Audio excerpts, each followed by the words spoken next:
sang-ayon ng pamilya nga ni Makmak na sumali nga siya sa tournament nga kung saan magiging boksingero nga itong si Makmak dahil wala nga siyang sapat na training. Gaya ng sabi nga ng lolo doming niya, kagaya nga lang niya ang kanyang ama na talunan.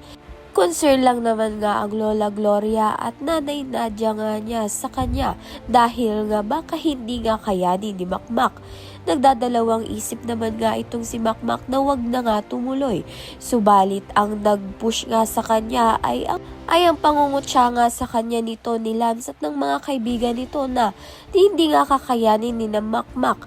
Kaya naman nga't hindi nga magpapatalo itong si Makmak at tumawag nga siya sa kanyang coach.